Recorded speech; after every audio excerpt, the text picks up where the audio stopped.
Hi folks, it's Thinking Slow. We've had a bit of a break here from the videos, had to do some other work-related activities, but we're back now and producing a little bit of content now in the next couple of weeks or so. And hopefully this is an interesting video today. It's about a recent report on Russia that came out of the NATO Defense College, and I'll provide a link to that, but it says a number of things that found very, very interesting that we can share today. Another thing we're going to try and look at this week is, of course, the WHO treaty, and also to give you some information about Twitter bots, which we have on the website. We have sort of estimates and illustrations of how all that works, and we'll try and turn that into a video. But today the topic is really Russia and this analysis that's come out of the NATO Defense College. And the last thing also to say is we're going to set up a Patreon account because I have put a lot of time and effort into the channel, including getting some pretty important and I think good guests during the COVID period. So some financial support would be much appreciated, because this is all free work, and it does take a lot of research to get this done. So hopefully we can set that up and get that working this week. So anyway, straight to the action then. This is a very detailed report from the NATO Defense College that came out a week or a few days ago. And here's the link at the bottom. I'll also put it at the end so it's easy to see, but that's the link in the bottom of the slide. And I think this paragraph is really, in a way, so important that it's kind of worth looking through word for word. And this paragraph really starts off with, what is Russia's defense strategy based on the threats it perceives. And the threats that Russia perceives, and again, this is coming from NATO, this is not the Russian angle. So it's clear that in the middle of a war, NATO is not going to be too complimentary about Russia. But having said that, I think this report actually is quite well balanced, and it does seem to lack a fair bit. It does seem to lack propaganda. It seems quite factual. So from their own assessment, which we have to assume is reasonably accurate. And as I said, if it's biased in any way, it'll be biased against Russia. But they have said that Russia essentially perceives two threats. They call it democratic regime change, but it's of course not democratic, because that regime change is triggered by two threats. One is a NATO-led invasion, and the other one is Western-backed internal political destabilization inside Russia. So two routes to regime change. One is, as I said, the NATO-led invasion, and the other one is destabilization by Western forces in one way or another inside Russia, leading to regime change. So those are the perceived threats that they have in Russia. And I think actually there's pretty good history of why they would have those concerns, and those concerns are not paranoia. This is the model for the West for rolling out regime change, and of course invading sovereign states on the flimsiest and in some cases completely fake grounds. So this then goes on to explain that Russia's entire strategy is built around those concerns, which are, so that's a defensive concern.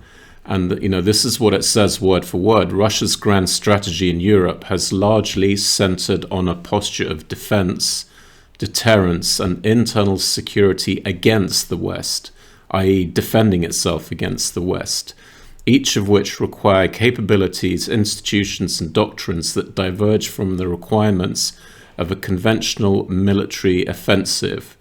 So, it says what it says, that the Russian military posture has been about defense. And this goes on to explain why the performance has been poor in Ukraine, and we'll say a few words about that. But then I think the second paragraph is even more clear about how much of the emphasis is on defense.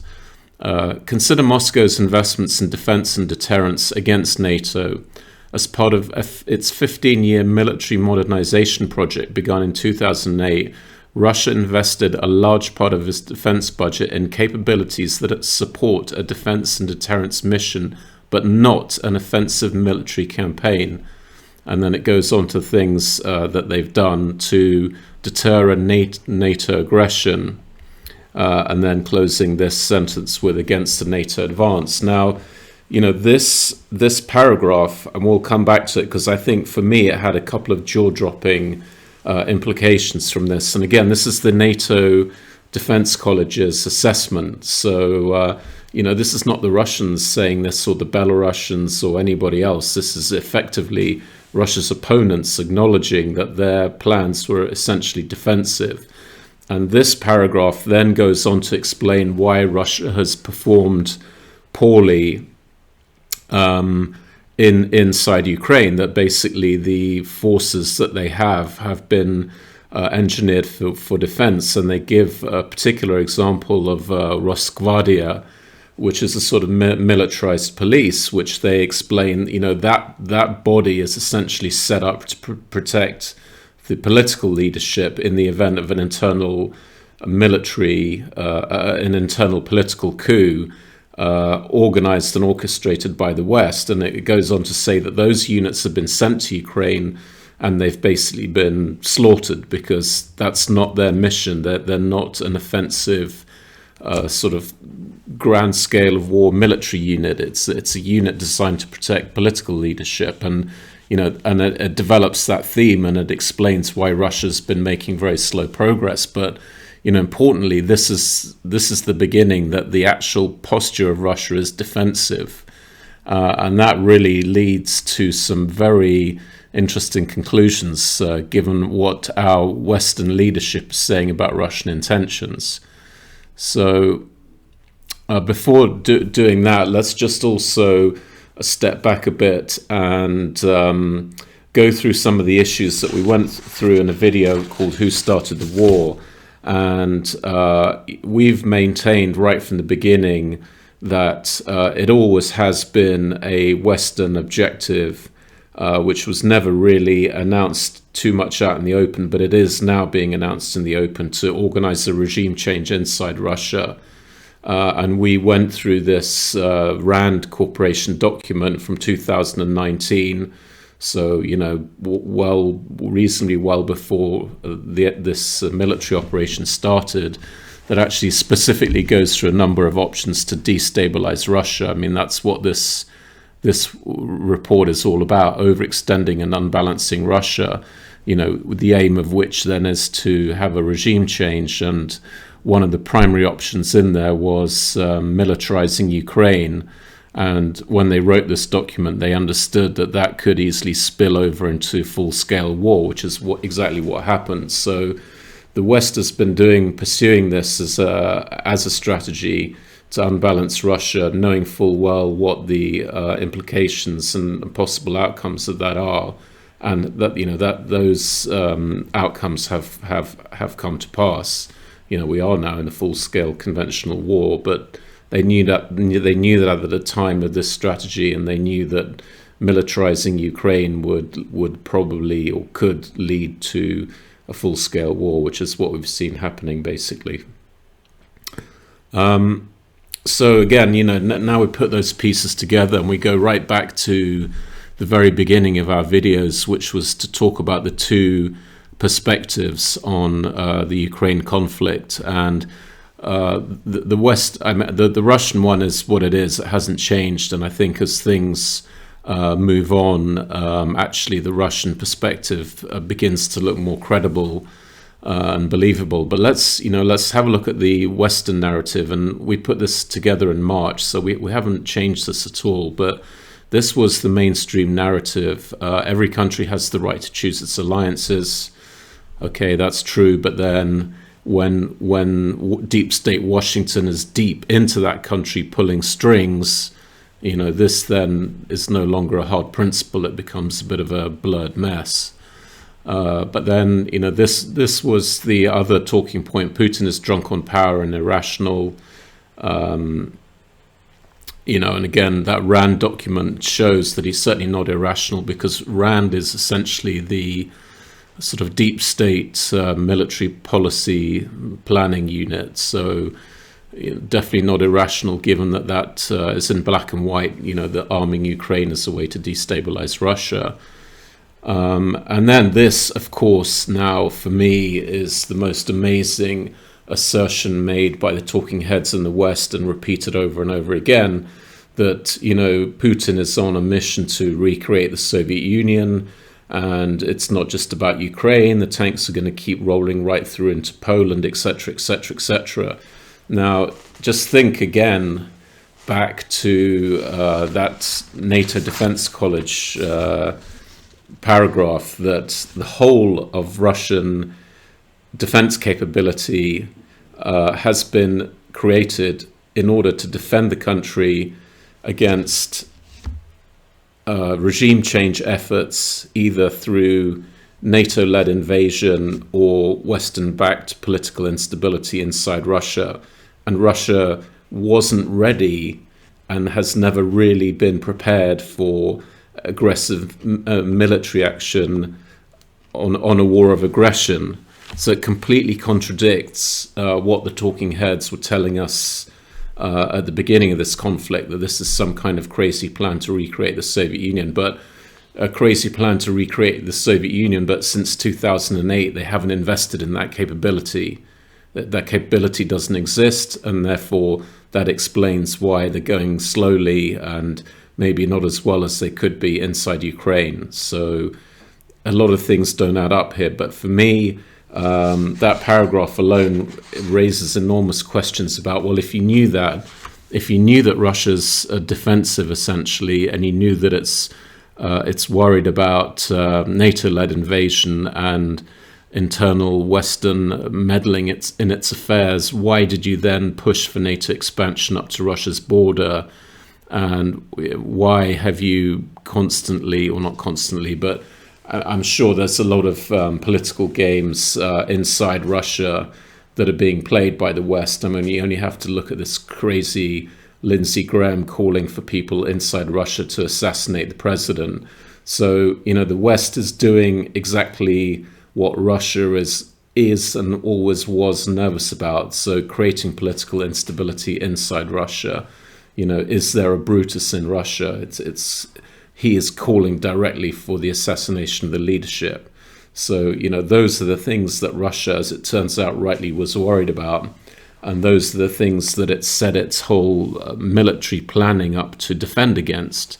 So there's really no reason for NATO to be expanding up to Russia's border. And as set out in that Rand document, doing that they knew would very possibly or likely or probably trigger a full-scale war, which is exactly what's happened. So again, the Russian response has been completely rational.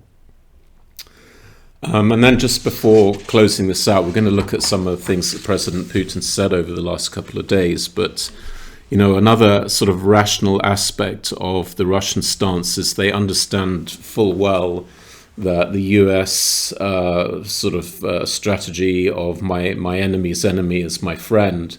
There's no limits to that thinking, that the US will hook up with anyone, anywhere, provided they further whatever agenda the deep state happens to have at any one time. So, this is a real document. We'll put the link up again, but this is a declassified document now that of CIA cooperation with the Ukrainian nationalists post-World War II. The Ukrainian nationalists, of course, were cooperating with Germany, and there were a very significant number of Ukrainian volunteers in the Wehrmacht.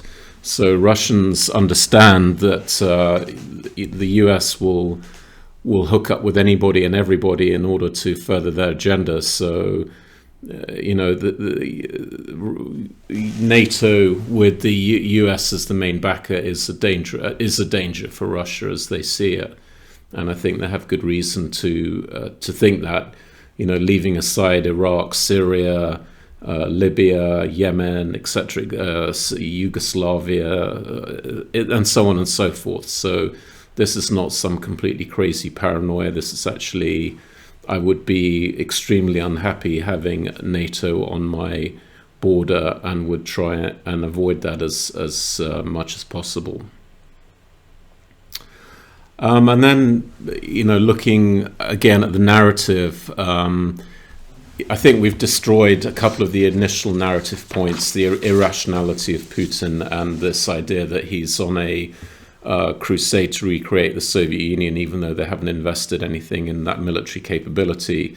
But the other narrative point that we can look at is this whole idea that we're defending democracy and supporting European values by propping up Ukraine. And I think we've seen this now. The mainstream media is just an outlet of the state now. It's more ludicrous propaganda than any country anywhere on earth probably now. So you have to sort of go back quite a few years to actually get any kind of realistic coverage of what Ukraine is really like. And we found this piece from 2016 from the Times. Again, it's pretty interesting because, it's worth looking at word for word. Kiev allows torture and runs secret jails, says UN. Ukraine's spy agency, the SBU, is systematically rounding up and torturing suspected rebel sympathizers, the United Nations has told ... Now, suspected rebel sympathizers were anyone associated with Lugansk and Donetsk republics in the east. And, here we're talking about ethnic Russians, essentially. This back maybe not so many years ago, the Times was quite happy to run a piece like this. And this is true. This is all documented in UN reports going back to 2014. Of course, all of that's been airbrushed away, and we're supporting a heroic regime standing up for freedom and democracy.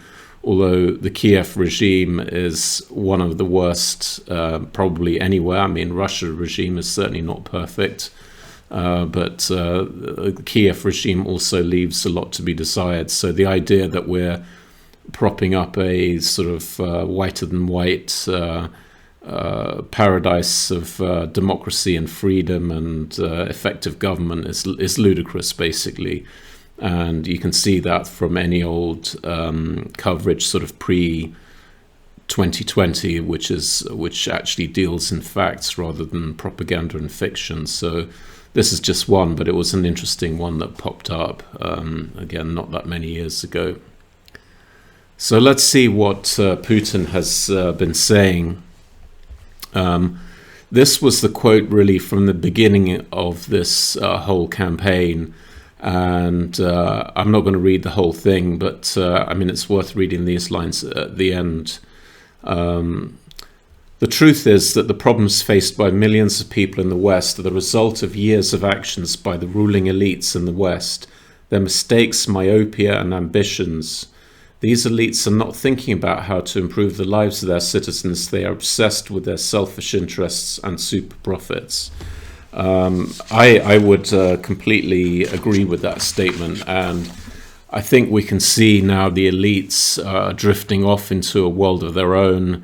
The constant push for one world government and the neo-Marxist agenda points, a sort of obsession with race, with sexual orientation, transgender rights, climate change. These are not things that are close to the regular person, or at least not, I wouldn't think, a very large majority of regular people who are now seeing their standards of living collapse under inflation. So real wages are crashing down. They've been going nowhere since 2009. They've been flat, and now they're heading down quite significantly. And these are not things that seem to trouble our elites. They are involved in these neo-Marxist one world government woke agenda items, regardless of really which main political party they're sort of nominally associated with. And I think we can see that in the WHO pandemic treaty and the sort of globalization of public health. It's not something people seem to want, or at least people I have seen anyway. Perhaps there are people that want that, but I certainly don't know any, and I haven't seen any sort of signs of support for that kind of initiative. But you know, in the worst case scenario, there's at least a decent rump of people in their countries that don't want this stuff happening, and those agenda items are being pursued by the elite regardless. So I think this is a fair statement. And then zooming in, he said something on the 17th of May, just specifically about climate change. So of course Putin is being blamed for everything that's wrong with the West right now, and he's responded very specifically. And then this is also an interesting one. This is about energy prices and inflation. And as I said, this is 17th of May, and I'll provide the link at the end. And this is literally what he said. It is perfectly obvious that for internal political reasons, the so-called political class in the West started overrating the potential of alternative energy and underrating the importance of all traditional sources, including hydrocarbons. This continuous mismanagement was quite deliberate. So I think we've seen that now. It's becoming clearer. The sort of shunning all oil and gas means, of course, that investment levels went down and reserve replacement ratios went down. And, you know, there will be a squeeze, or there is now a squeeze on hydrocarbons. And again, this is really nothing to do with Russia. You know, Russia has oil in the ground. Russia has pumps. They're all working. It's the West that's decided not to buy, although it cannot not buy Russian hydrocarbons, but it's their decision to not buy them. It's not Russia's decision not to sell them. So, you know, he quite rightly points correctly to the Western elite that are doing these things. This is not Russian policy. In fact, Russian policy is, of course, incentivized to sell those hydrocarbons. This is pure politics from the Eurocrats and the UK, and of course to some extent the US, but the US is completely isolated from this problem because it's essentially self-sufficient. So this is a problem for mainland Europe, largely created by the US and the UK working in tandem, leaving Europe high and dry. And then just on the point of inflation, of course, I've heard our inept, I think, is the best way of describing Foreign Secretary talking about Russia being responsible for inflation. This is the quantitative easing in the UK from the Bank of England, and you'll see quite a similar chart from the Fed if you look at the Fed's balance sheet. You know, this is interesting because it just compares, you know, 2009, the great financial crisis. We've got 200 billion of quantitative easing in this period. Now look at the size of that compared to what we got during the lockdown-induced economic crash. I mean, 200 billion from here would take you from 400 to 600. So we're talking, you know, another 200 and then another 100 on top of that of quantitative easing. So we're sort of talking about 2.5 times multiple, 2.5 times more quantitative easing than in the great financial crash. Now, you know, when Lehman imploded, that was a big moment. You know, that was pretty scary stuff. And look at the response now. I mean, the scale of the money that's been pushed into the system to make up for the lockdown catastrophe is really jaw-dropping on this scale of this chart. You can just see how big it is, and that's what causes inflation. You know, when you especially when you restrict supply and push huge amounts of money into the system, something is going to inflate, and it's been inflating, of course, asset prices in the first instance and housing. But now it's starting to inflate the price of ordinary goods, particularly energy. So these are massive own goals by our incompetent Western elite who are knee-jerking from one crisis they created into the next. You know, this is a never-ending cycle. They don't think strategically. They jump in panic-stricken measures, which is what the lockdowns were. Totally ineffective and massively damaging. And they're just going to go on and do this over and over again. It looks like there's really no rational strategy, or if there is a strategy, it's not anchored on the well-being of the citizens of their respective nations. And that's basically President Putin's point. Western people need to address their issues to Western politicians.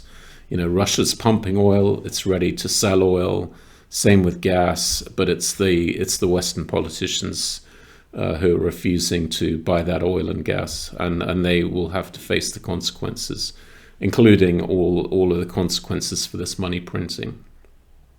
So, again, the West also, they want to keep you away from the real asks, so that they've turned this into a Russia must be beaten, whatever that means, a narrative, and they haven't and won't, and you won't see anywhere really in the mainstream media, what the Russians are actually asking for. And this was an extract from December before this whole thing started. These were the Russian asks.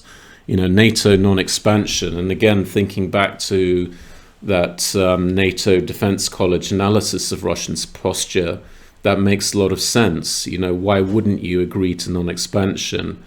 Non-deployment of strike weapons that are a threat to Russia. Again, this is essentially a defensive position that they want. They don't particularly want anything too onerous here. And then returning everything to the 1997 positions when the Founding Act was signed.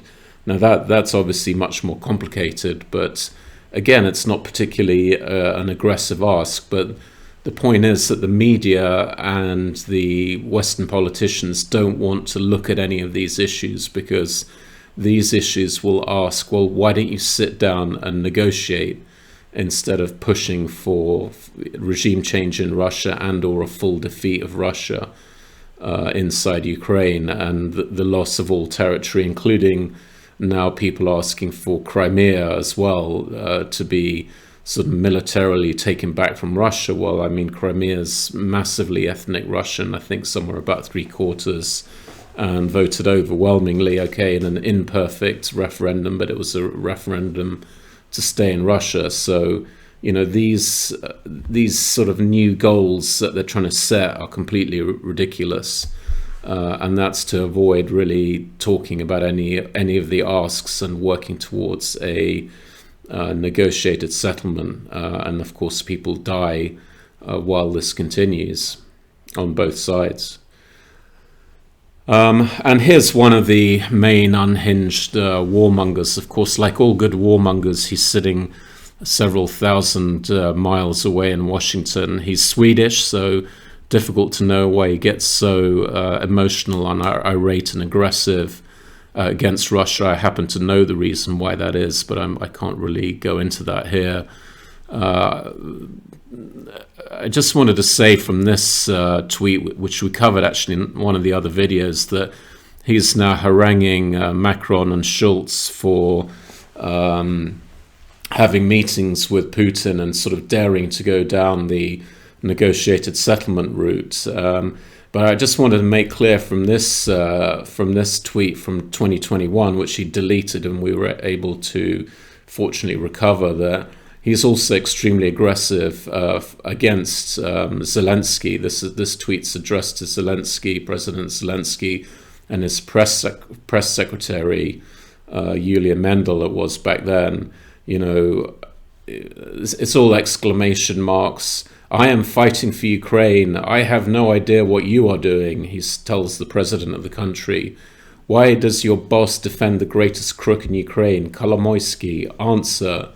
And this is part of a chain of equally deranged tweets. But these kind of warmongering hotheads, unfortunately, are in the Washington policy circles, and he will berate anyone that tries to move towards a negotiated settlement for this, which is eventually there will be one. It's a question of how many people die, but of course, sitting several thousand miles away, I don't think he's really too bothered about that. He won't be having a gun in his hand.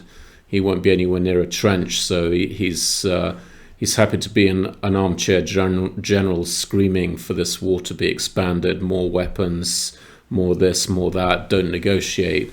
And of course, he is an Atlantic Council member. And as we looked in one of the other videos that I'll link, the Atlantic Council is primarily funded by the military-industrial complex. So pretty badly conflicted in that position, given the increase in market capitalization of the funders of the Atlantic Council. So, beware, essentially. There's some crazy hotheads that won't be anywhere near any bullets who are doing anything and everything possible to expand the scope of the war and prevent peace.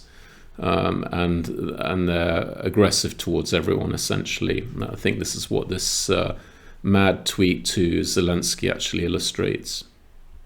So just closing this in, I think for my money, it's you can see the links now between the sort of global elite and NATO, because Jens Stoltenberg himself is ex-director of Gates-funded Gavi. So this is a very small world, and this is my hypothesis here, that one world government run by the oligarchy is more or less a reality now, which I think is the truth, and we're going to do some more work on that. But that's really where this is heading. We all know who this guy is. He's got his finger in every single pie. What he says matters, and you are seeing now these globalist organizations with a global agenda, and as Putin said, and I tend to agree with, that global agenda does not include the well-being of the citizens of their respective national countries. They're off doing their own sort of woke progressive agenda items.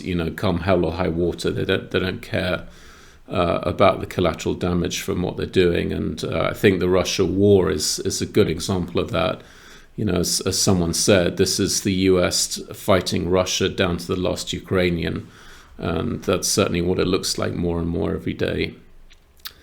So that's really just all we wanted to say. Know your enemy. I think a lot of what Putin says, I think, actually resonates with conservatives with a small c, and I think in terms of threat to personally my family's well-being, freedom, ability to speak freely, ability to demonstrate, ability to have policies that are not coercive, all of those things are really threatened by this gang. I mean, this is the sort of rogues gallery for Canada, and particularly this individual, Christine Friedland. They're very coercive, assertive, aggressive. You could have a similar rogues gallery more or less for every European country now, right now, and I think this is really, at least for my money, where the threats lie. I would much rather our politicians spent some time looking at those Russian asks and sat down and tried to negotiate something, and actually spend time opposing as much as possible a global neo-Marxist agenda, which isn't really widely appreciated or supported by respective populations. This is where the problem is right now, and it's not in Russia.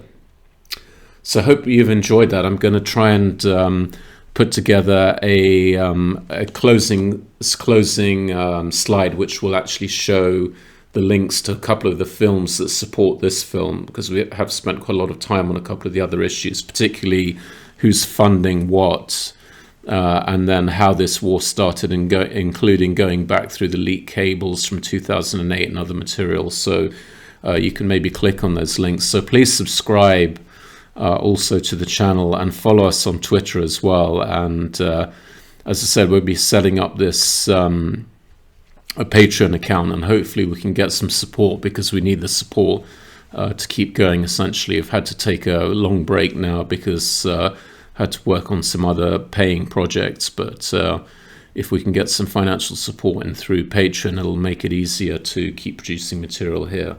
So thanks for that. Hope you enjoyed it, and you'll see a bit more content from us coming up soon. Okay, bye.